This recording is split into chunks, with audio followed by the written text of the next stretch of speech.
Hello mga kasumates! Ngayong araw ay nagtahi ako ng pillowcase at ang request ay sa gitna naman ng zipper. Ngayon ang size ng tela na gagamitin natin ay 29 by 48 inches. Kasali na doon ang seam allowance. Ang tela na ating gagamitin ay Canadian cotton, of course. Ang ganda-ganda ng Canadian cotton na yan, ang kapal-kapal. At syempre zipper, ayan, tsaka slider. So tara, samahan niyo akong magtahi. Una ay ilapat natin yung zipper sa may habang 29 inches. Dapat yung zipper ay nakadapa doon sa right side ng ating tela. Ayan, pasadahan hanggang dulo. Huwag kalimutang mag-lock doon sa start at hanggang doon sa end ng ating tinatahi. Pagkatapos niyan ay ibaliktad, itap stitch natin, pasadahan ulit mula sa umpisa hanggang sa dulo. Pagkatapos niyan, kunin mo ulit yung kabilang part ng zipper.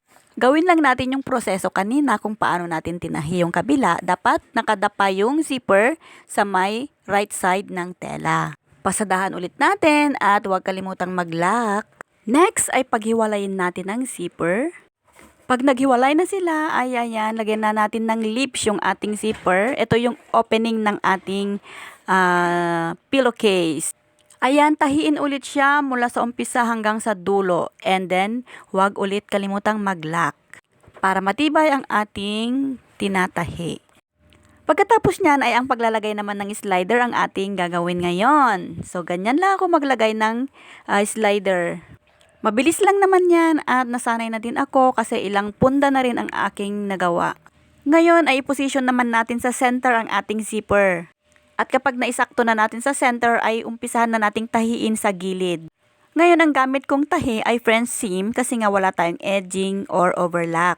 Kaya ayan, tinahi muna natin ang right side ng ating fabric, both sides.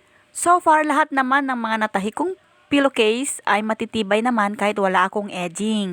Paulit-ulit naman na nagpapagawa sa akin yung mga dating nagpagawa sa akin. Meron pa nga yung 3 years ago, pipicturan niya yung kanyang pinagawa sa akin at buong buo pa daw.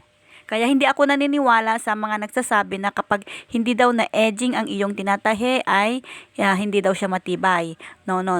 Kasi subok ko na po na ganito yung pagtatahi ko ay matibay naman yung aking magawa. Nasa quality na din siguro yon ng pagtatahi natin. At sinisiguro ko naman na natahi kong mabuti ang aking mga ginagawa para sa ganon ay babalik-balikan pa rin tayo ng ating mga customers. So ayan, tapos na nating tahi ng right side at sa loob naman tayong magtahi. Ito na yung ating last part at ito yung finale. Pagkatapos niyan ay double check na natin at tanggalin na natin yung mga excess threads at linisan na natin para maganda na siya sa ating paningin. At ayan, natapos ng ating pillowcase at it's time for fitting. Ang finished size ng ating pillowcase ay 18 inches by 28 inches. Ito yung regular size ng pillowcase na laging pinapagawa sa akin. So, ito na ang ating finished product. Thank you for watching.